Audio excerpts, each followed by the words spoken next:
और प्रातः काल ब्रह्म मुहूर्त में जब ये स्वप्न देखा तब उन्होंने उठ करके इसका अर्थ देखा। और जब आहार चर्या का समय हुआ तो हिमालय के समान विशाल हृदय को धारण करने वाले 3000 फीट के भगवान आदिनाथ राजा सौम्य के हसनापुर में चले आ रहे थे। और उसे देखकर राजा सौम्य समझ गया कि ओहो, जो स्वप्न मैंने देखा था उसी स्वप्न का ये फल है। साक्षात आदिनाथ भगवान हमारे महल की तरफ चले आ रहे हैं। और उसी समय उन्होंने कलसा उठाकर, हे स्वामी नमोस्तु नमोस्तु नमोस्तु, अत्रो अत्रो अत्रो, तिष्ठो तिष्ठो तिष्ठो, मन शुद्धि वचन शुद्धि काय शुद्धि आहार जल शुद्ध। और उनका परगान 3 प्रदक्षिणा आदि देकर नवदा भक्ति करके आहार दान दिया। पंचाश्य भी हुए, रत्नों की वर्षा हुई, जय जयकार की ध्वनि हुई, गंधोदक वृष्टि हुई आदि। जो पंचाश्य शीतल पवन वायु, ये सारा का सारा अतिशय श्रावक की भक्ति में होता है, साधु में नहीं होता बंधुओं। ये जो पंचाश्य होते हैं श्रावक की भक्ति से होते हैं, मुनियों के प्रभाव से नहीं होते। एक घटना आती है हमारे शास्त्रों में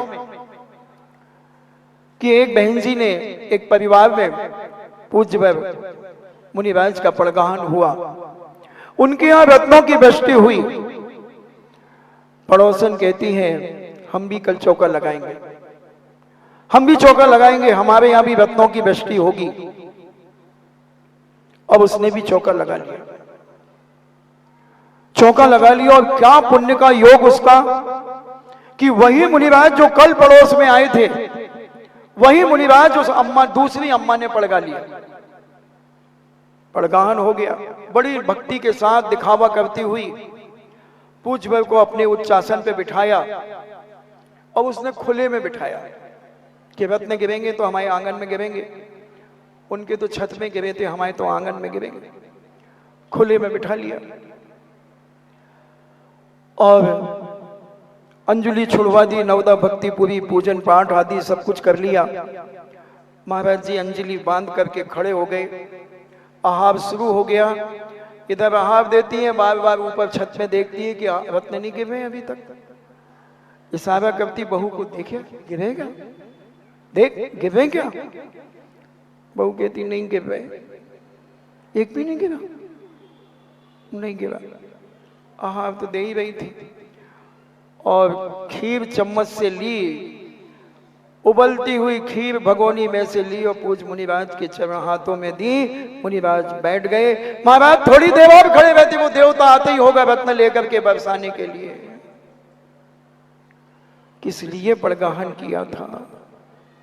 मुनिराज में अतिशय नहीं है बंधुओं, अतिशय तुम्हारे चमत्कार, तुम्हारे नमस्कार में है, भगवान में चमत्कार नहीं है बंधुओं।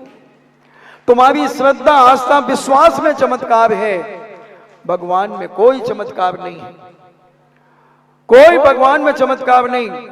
तुम्हारे मस्तक में चमत्कार है, तुम्हारी विशुद्धि में, तुम्हारी श्रद्धा और आस्था में चमत्कार है।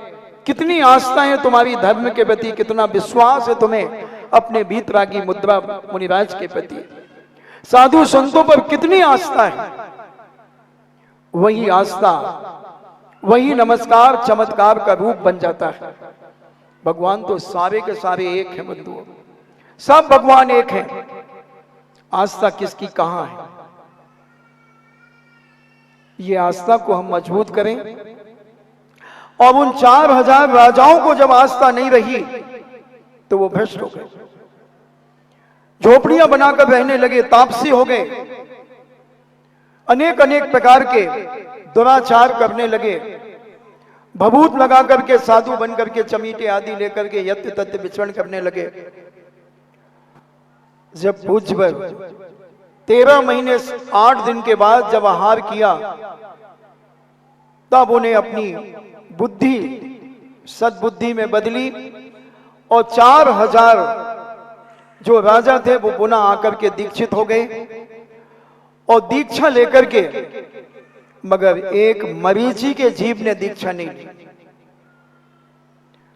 बाकी सभी ने दीक्षा ले ली पुनः, और दिगंबर मुद्रा को धारण करके यत्र तत्र विचरण करते हुए जैन धर्म की प्रभावना करने लगे। मरीचि मिथ्यात के कारण न जाने क्या क्या बना, 8 करोड़ बार गधा बना, 50,000 बार नीम का पेड़ बना, 60,000 बार वेश्या बना, 60,000 बार गर्भपात हुआ, नरकों में गया, 50,000 बार राजा बना, यानी ऐसी ऐसी दुर्गति में गया। कौन? वो मरीचि का जीव। कब समझ में आया? कब समझ में आया? जब सिंह की पर्याय में था, तब 2 मुनिराजों ने संबोधन किया, हे भव पुंडरीक, हे भावी तीर्थंकर। सिंह कहता है, मैं भावी तीर्थंकर? मैं तो हिरण का मर्डर करने के लिए दौड़ रहा हूं, हिरण को पकड़कर उसे फाड़कर खाने के लिए कह रहा हूं, और ये 2 संत मुझे भावी तीर्थंकर कह रहे हैं। वही हाथ जोड़ करके बैठ गया, आंखों से 64 धार फूट गई। मैं जन्म जन्म का पापी, मैं तीर्थंकर बनूंगा? ओहो, वही सम्यक दर्शन प्राप्त हो गया। सम्यक दर्शन प्राप्त हो गया एक त्रियंच को, एक खूंखार क्रूर सिंह को। बंधुओं, त्रियंच भी व्रती हो सकता है। गाय, भैंस, कुत्ता, बिल्ली, गिलहरी, छिपकली, संगी, पंचेंद्री, जितने त्रियंच हैं वो पंचम गुण स्थान को प्राप्त कर सकते हैं। इतनी योग्यता उनके अंदर है। और वह सिंह ने परिवर्तन कर लिया मुनिराज के संबोधन से। साक्षात तीर्थंकर से नहीं सुधरा, सगे दादाजी से नहीं सुधरा। दादाजी युग के प्रथम तीर्थंकर थे, उनके चरणों में दादाजी ने उंगली पकड़ करके घुमाया होगा, क्योंकि मोह तो सबको होता है। दादाजी व्यती भी हो जाएं तो आज भी पोते को गोदी में बिठा करके पुचकारते रहते हैं, चाहे वो पोटी भी कर दे तो चलेगा। अब महाराज जी पोता ही तो आए, चलेगा महाराज जी। तो आदिनाथ भी मोही थे, 83 लाख पूर्व तक हैप्पी बर्थडे मनाते रहे।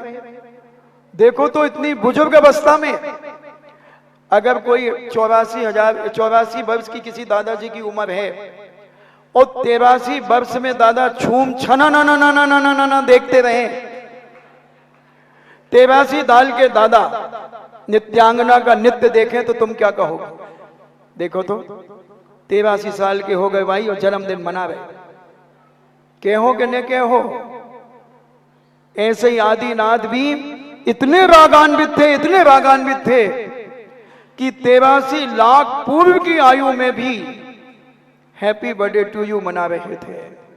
छूम छना ना ना ना ना ना देख रहे थे, नीलांजना का नृत्य देख रहे थे।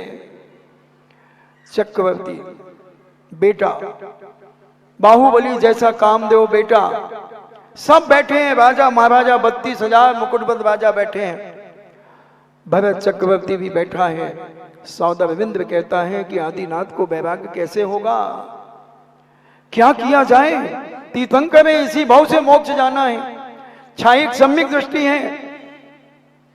तभी उसने बुद्धि चलाई और एक ऐसे नीलांजना को बुलाया जिसकी मात्र अंतर मुहूर्त की आयु थी, और उसे प्रस्तुत किया। नाच करते करते नीलांजना मरण को प्राप्त हो गई और दूसरी नीलांजना नाचने लगी। उसी समय आदिनाथ कहते हैं, रोको।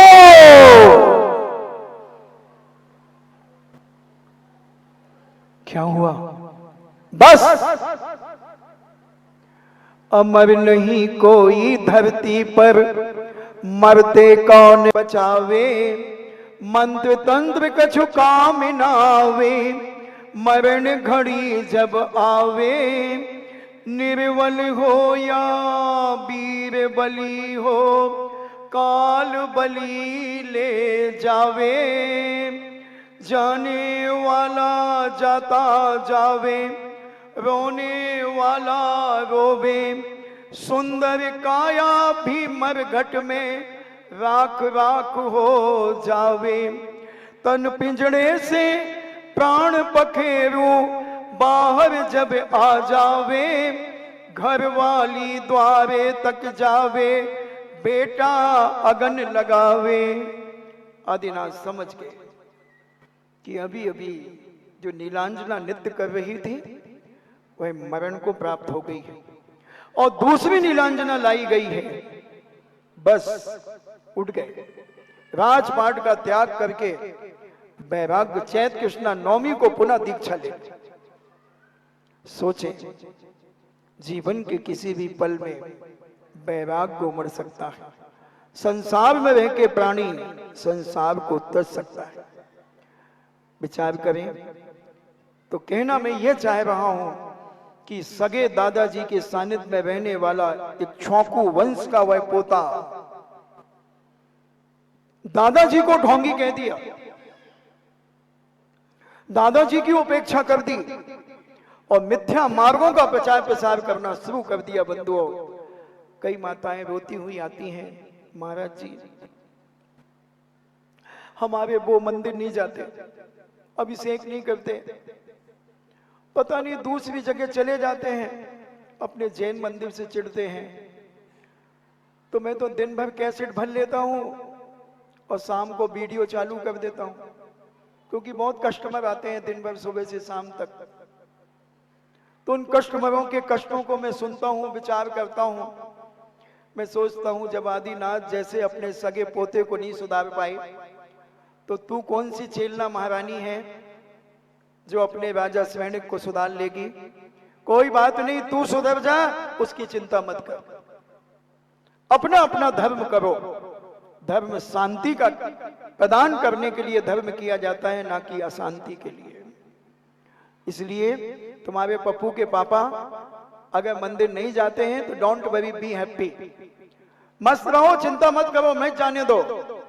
कभी ना कभी तो अकल आएगी, जैसे मारीच के जीव को कभी शेर की पर्याय में अकल आ गई। कभी जी जब जागे तब सवेरा है। इसलिए अपना अपना धर्म का पालन करना शुरू कर दो, अपने अपने विचारों में पवित्रता लाना शुरू कर दो, अपने अंदर से राग देश कसाएं, तेरी मेरी और अहंकार को अगर अपने अंदर से निकाल करके एक कचरा घर में डाल दो, तुम्हारा घर स्वर्ग होना शुरू हो जाएगा। पवित्रता तुम्हारे घर में आ जाएगी और यही बैया व्यक्ति तुम्हारे घर से शुरू हो जाएगी। बैया व्यक्ति घर से शुरू हो जाएगी। बंधुओं, घर स्वर्ग होना शुरू हो जाएगा। अपने परिणाम इतने निर्मल रखें, इतना पवित्र रखने का प्रयास करें कि तुम्हारे परिणामों के माध्यम से तुम्हारा घर का जो ऑरा बनेगा, जो आभा मंडल बनेगा, उसके माध्यम से तुम्हारे घर में नियम से परिवर्तन होगा और वही परिवर्तन तुम्हारे द्वारा जो किया जाएगा वो वही व्यक्ति होगी, वो सेवा होगा, उपकार होगा, बहुमान होगा और एक एक घर को स्वर्ग बनाने में तुम्हारा सहयोग होगा। बस थोड़ी सी नम्रता तुम अपने जीवन में ले आओ। पतियों को चिल्लाओ मत, पतियों को डराओ धमकाओ मत। कोई तो ऐसी डराती आंख दिखा दे तो बेचारा थर थर कांपता है, जो रूह का गुलाम। हाँ, और एक जमाना वो था कि पति आंख दिखा दे तो धर्म पत्नी थर थर कांप जाए। और ये कब से चालू हुआ पतियों का डरना? जब से इन महिलाओं ने सिर खोल करके रखना शुरू किया है, तब से इनके पति डरना शुरू हुए हैं। 100% सत्य कह रहा हूं मैं। और जब तक सिर ढका रहता था तो महिला पति से डरती थी, विनय करती थी। डरने का मतलब सम्मान करती थी, आदर करती थी, विनय करती थी। सिर खुला तो जबान खुली। जब बहू पहली विदा में आती है, कैसे बोलती है? मम्मी जी शाम को क्या बनाना है? मम्मी जी शाम को मैंने तो बेटा, अब तुम्हारी आज ही तो आई हो, कल ही तो आई हो।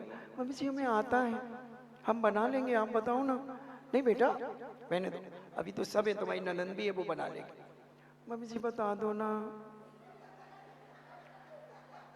मम्मी जी टाल देंगे। अब दूसरी विदा में आई है, अब देखना टोन समझना। अभी कैसे बोल रही? मम्मी क्या बनाना है शाम को? अभी ठहरो, अभी तो 4 ही बजे हैं। अरे फिर कहो कि रात हो गई, बता दो ना क्या बनाना, बरी बना ले। मसूर की दाल बनाए ले था। और तीसरी विदा में मम्मी, ए मम्मी, बातें में लगी रहोगी क्या? तुम्हें चिंता नहीं है, अभी शाम को वो आ जाएंगे खाना खाने के लिए, सीजन चल रहा है। तो चिल्ला काय खोलेंगे, चुका करने लगे, इतनी देर से तो कह तुम सुनती का ही नहीं। ईंट का जवाब पत्थर से। खत्म मर्यादा, क्योंकि सिर खुल गया। पहले दिन जब आती है तो 2 उंगली से घूंघट पकड़ के यूं चलती है,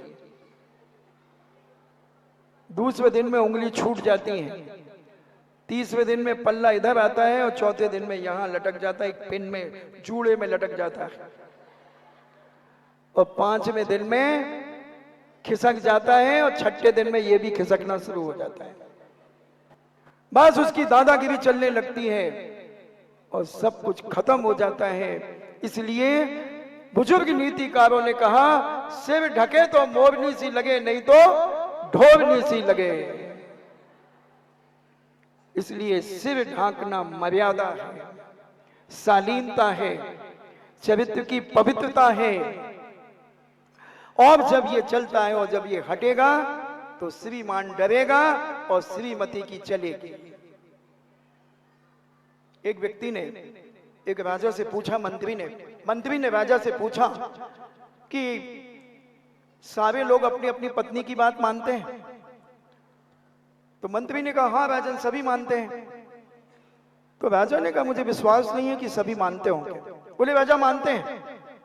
तो राजा ने कहा, मुझे विश्वास नहीं। तो मंत्री ने कहा, ठीक है, एक आयोजन करा देते हैं। और एक आयोजन कर दिया। तो जो अपनी पत्नी की बात मानते थे वो यहां आ जाएं, और जो नहीं मानते थे वो वहां बैठ जाएं। अब देखना कोई फंसे तो भाई आई एम सॉरी प्लीज। और जो अपनी पत्नी की बात मानते थे वो सब यहां बैठते गए, खड़े होते गए। और कुछ लोग जैसे अभी बैठे हैं, ये सब वहां बैठे थे। ये समझ लो ये अभी नहीं मानते, अपन यही मान के चले। तो राजा ने कहा कि मंत्री जी, ये कैसे बैठे हैं, कि ये मानते नहीं है क्या? इनसे पूछो, क्यों भाई अपनी पत्नी की बात नहीं मानते हो? तो उन्होंने कहा, मानते हैं। तो बोले, भाई यहां क्यों बैठे, यहां क्यों नहीं बैठे? बोले, पत्नी ने कहा था भीड़ में नहीं बैठना, क्योंकि मानने वाले लाखों की तादाद में तो यहां भरे थे, यहां 10-5 बैठे थे। तो उनसे पूछा तो उन्होंने कहा, उसने कहा था भीड़ में मत जाना, गर्मी का समय है, इसलिए हम यहां बैठे हैं। यानी सिद्ध क्या हुआ कि पत्नी की बात तो मानते ही हैं भोंदू चंद। अभी भी कुछ नहीं बिगड़ा, अभी भी कुछ नहीं बिगड़ा। थोड़ी सी मुझसे ट्रेनिंग ले लो, ये सब तुम्हारे अंडर में आ जाएंगे बस। और तुम एक सिर ढांकना शुरू कर दो तो श्रीमान की विनयता तुम्हारे अंदर बढ़ जाएगी। सिर बहुत बड़ी लज्जा है बंधु, एक इज्जत है। आदर्श नारी का सिर हमेशा ढका होता है। कभी फिर अपन इस पे चर्चा करेंगे। आपका समय हुआ तो वैयावृत्ति को समझने का प्रयास करें कि वैयावृत्ति क्या है, किस प्रकार से वैयावृत्ति होती है। हाथ पैर दबाना भी वैयावृत्ति है, उसको भी मैं बताऊंगा। तो आज हमने और कल तुम्हें वैयावृत्ति के बारे में चर्चा की। फिर अपन कल जैसा होगा वैसा करेंगे।